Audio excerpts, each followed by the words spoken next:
Hey friends, Leigh Brown here with My Kitchen, My Rules. And tonight, I don't know about y'all, but sometimes I need a drink that looks like water. Oops, and I dribble it down my front. It's actually my favorite vodka, my Cathead Honeysuckle Vodka. And they're not my sponsor, but daggone, if there was some company that wanted me to be an ambassador, please, Cathead Honeysuckle Vodka. I support live music. Look, I even have a client in my real estate business who's a famous musician, but I won't call them by name because they might get nervous or something. So tonight we're gonna make a casserole for supper, because when you've had the kind of day that makes you want to drink a giant glass of vodka, then with water in it too though, just for the record, I put water in it with the ice. So we're gonna put our big old skillet on the stove. Actually, y'all keep telling me you want to see what I'm doing, and I don't know how to make the whole kitchen work at the same time. But there's my big skillet. It's on a medium-high heat, and we're going to put a whole stick of butter in there to melt in just a minute to make this amazing King Ranch casserole. Now, this is my Leigh Brown version of King Ranch, and it's not your real Texas version because I think you have to own the King Ranch Ford to make that one, and I don't because I'm still driving that GMC Yukon that I wouldn't buy again, but it's done fine, and we over 100,000 miles. So anyway, while I'm waiting on my skillet to get ready, I'm loose chopping a bunch of cilantro here, and the amount is a bunch that came in a container from the Harris Teeter, so I don't really know what the technical term is for that. And then we're going to cut up 3 poblano peppers. These are poblanos. You've seen them in the grocery store and didn't really know what to do with it. So they don't have to be tiny diced.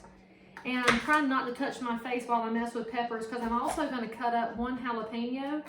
And what you should know about jalapenos is that they will punish you if you're not careful. So don't touch your face while you're messing with it. And all of the heat from the jalapeno is in the seeds and the innards. So be just right cautious, okay? I have seen a great many friends just cause themselves all manner of problems, and they should have had some Cathead Honeysuckle Vodka, hint, hint. And so we're gonna rough chop our poblanos here. It's a very tasty pepper. You've seen them at the Mexican restaurant. You just might not have known you were eating it, or you didn't order it or whatever. I mean, we're Americans. We don't know a whole bunch about peppers unless you are growing them, frankly. We got some growing down in the garden this year. They're blooming. Kids are pretty excited. They're not poblanos. I frankly don't remember what peppers we planted, but they look good. They're healthy, and the late frost at Mother's Day didn't get them. Probably because we put our sheets down in the garden like good people do. All right, pan is hot.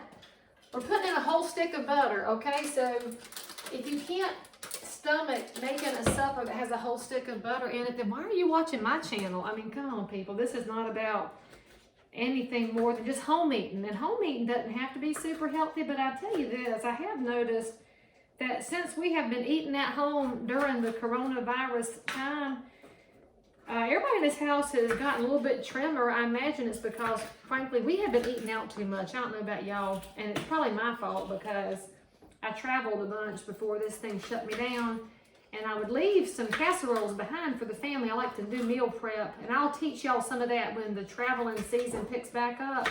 I will teach y'all what to make for your families while you travel, but make sure your kids will eat what you fix. And actually, mine are old enough now they could put the casserole in the oven. It's kind of a big deal. When they were smaller, they would not. And actually, I won't tell the story about the one time that one of my children, who shall remain nameless, put a Chick-fil-A sandwich in the microwave to warm it up. And if y'all have never had a Chick-fil-A sandwich, it's a full lined container.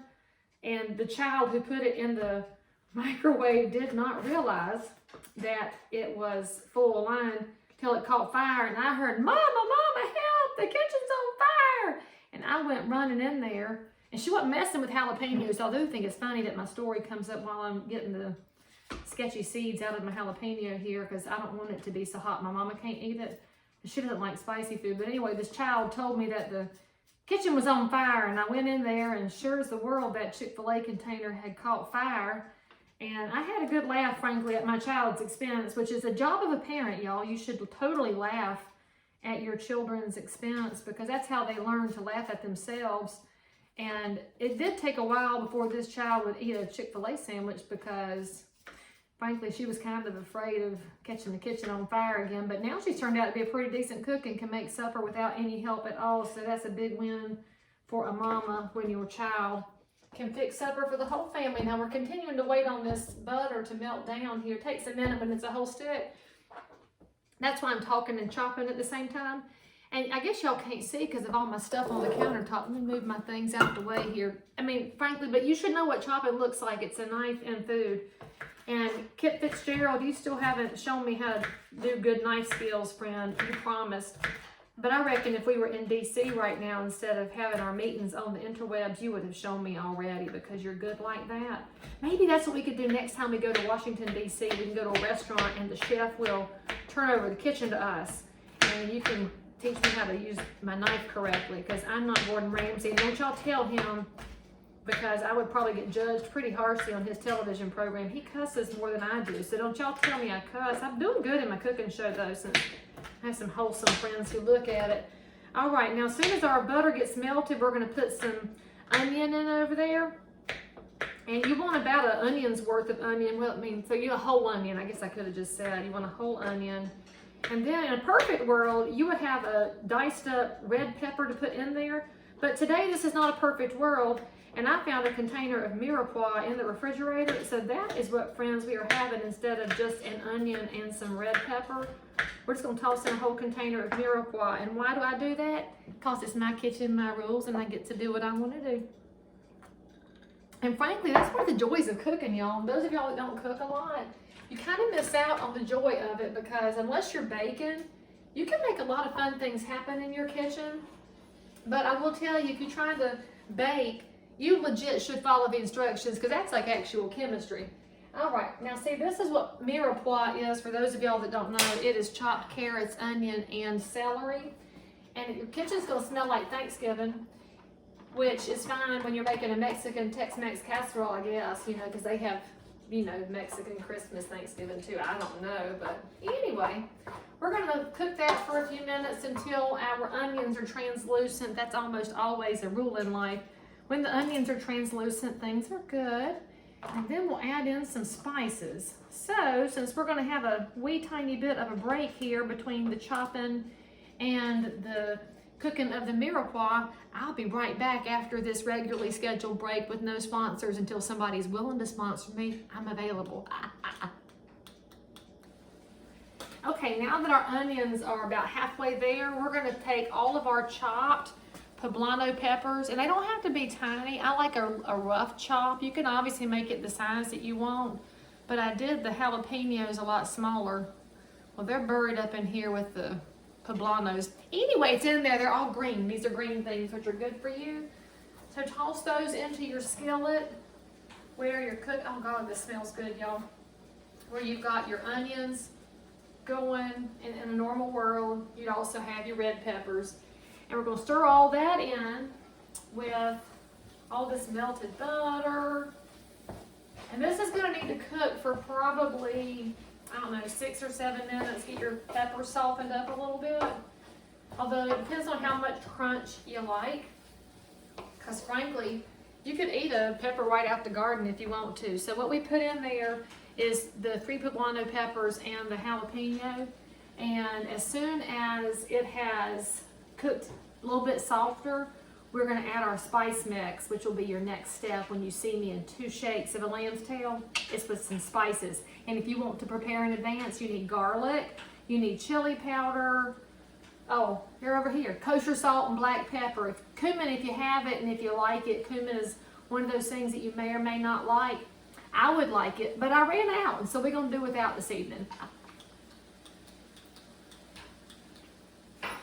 Okay, so now that our onions are translucent, our peppers have softened, and we've cooked a little bit, we're going to add our spice mix to the vegetable mix over here on the stove.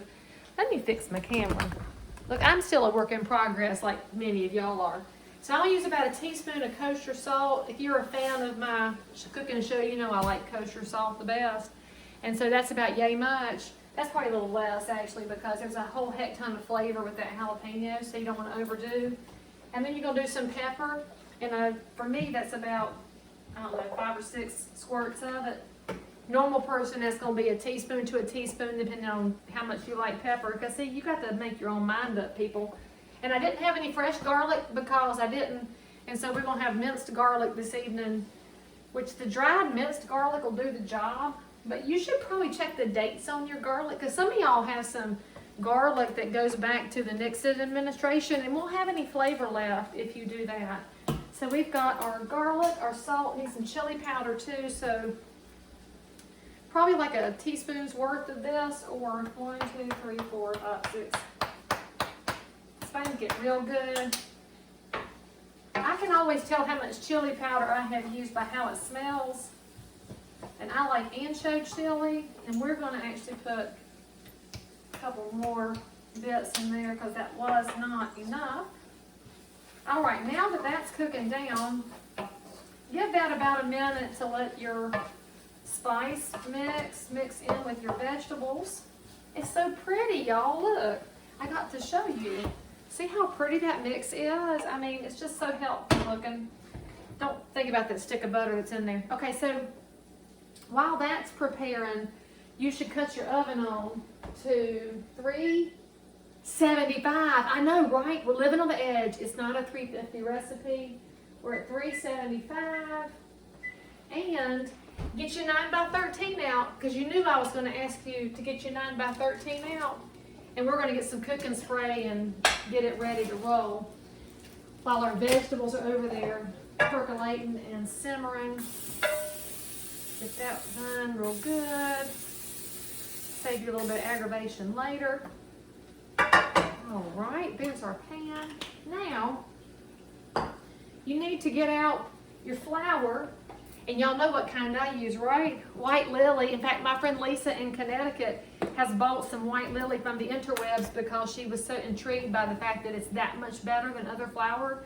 And I don't know why. I think it's just because Southerners know what we're doing with flour. But we need to get, let's see. I'm distracted. 1/4 cup of flour to go into your mixture over here with your chicken broth. So you need chicken broth next, and a little bit of flour. The flour, by the way, is for thickening it up. And so if you don't want it to be thick, don't use any flour. But you want about 1/4 cup. Sprinkle it on your veggie mix. And then we need 1 3/4 cups of chicken broth. Now this one is a Harris Teeter reduced sodium because that's what they had. Look, I'm not picky about the sodium or about the brand. I like Swanson's, but you know they're having some supply chain issues right now with the whole coronavirus time. So frankly, if you find some Swanson's, you might have one to stock up, who knows. But also when you see a trucker, thank them, and when you see a farmer, thank them, because if you don't have farmers, frankly, you ain't got nothing to eat, and we need to do a better job of understanding that, especially you big city people. I'm not sure that y'all know what dirt is even. All right, so let me make sure I didn't need to ask anything else. Let's get the, well, actually, we don't want the broth. Yeah, we do. Okay, so we got the flour mixed in. I'm kind of distracted tonight, y'all, just because it just happens sometimes, right? But your family still got to eat. And you can already see it's gotten thicker. I feel like I should move the camera over here.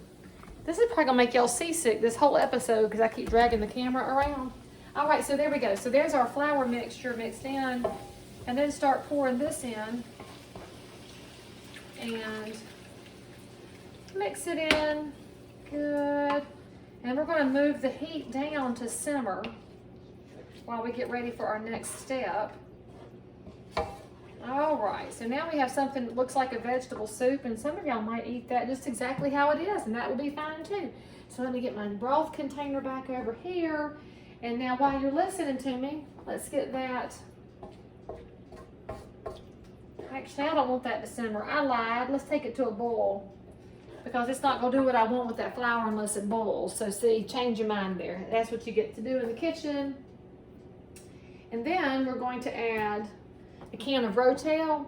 And if you're wanting to buy the store brand, that's just the tomatoes with the chilies in it. And mine is the fire roasted because that's what they had. And you can get the hotter one if you want. And if you didn't know, Rotel and 𝑿𝑍𝑐𝑎 is how you make a dip for your friends for the Super Bowl. I hope we get a Super Bowl after all this foolishness. I still can't figure out why we can't have sports with fans. Seems to me if you don't want to go, you don't have to go.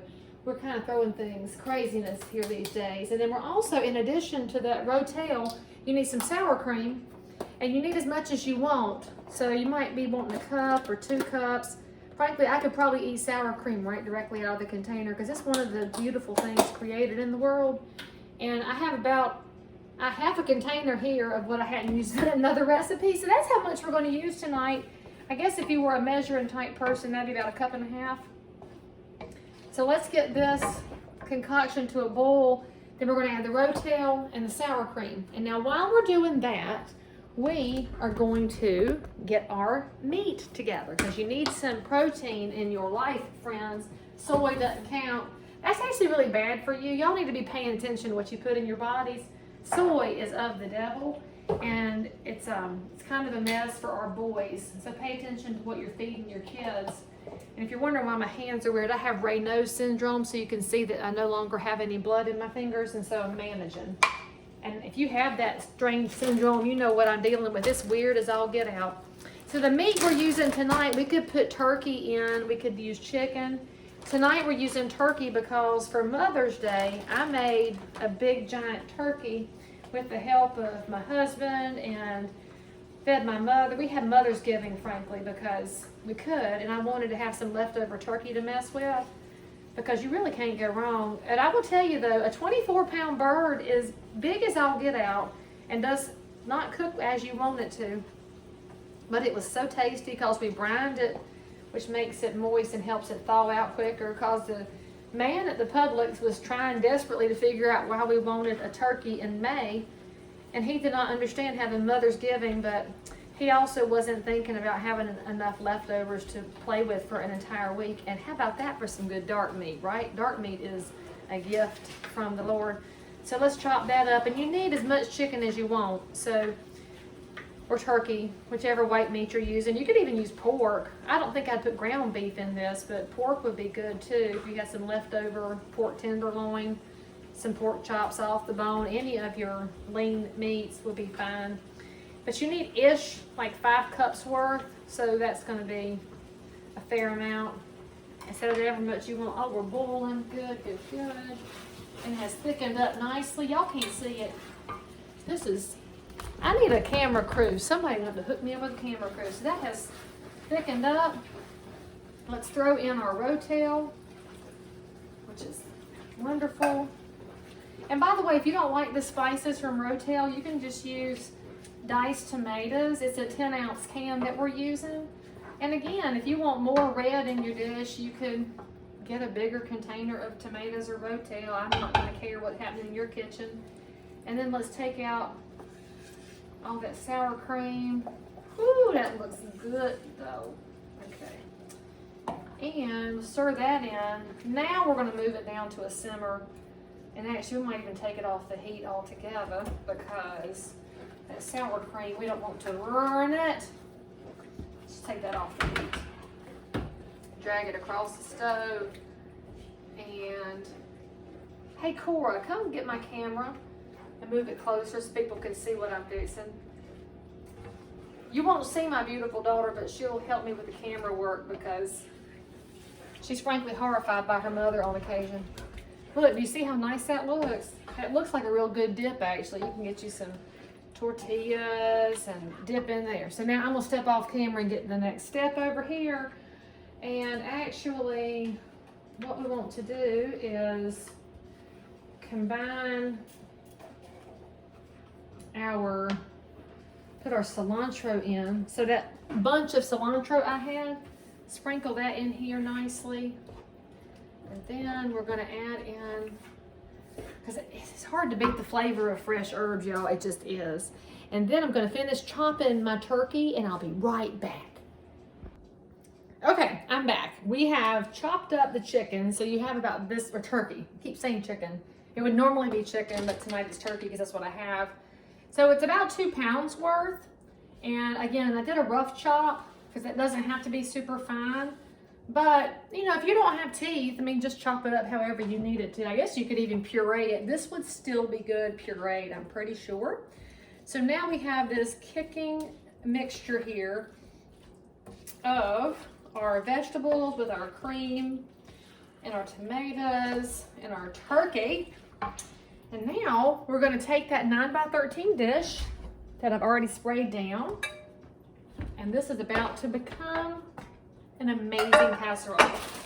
So get you some tortillas. You can use corn ones. I'm using flour because that's what I have, and they happen to be the whole wheat carb balance because I try to sneak whole wheat in on my family when they're not looking. Don't tell them. So we're going to lay these in the bottom of the pan too. We'll cover the bottom. And now we're going to scoop in our mixture here. And it's really good. Now, a lot of people believe you should put your tortillas on the griddle and fry them and stuff. I do not subscribe to such extra steps because, frankly, you can already tell I have modified the dickens out of this recipe to make my own life easier. And that's the other reason you cook at home, friends. Make your own life easier.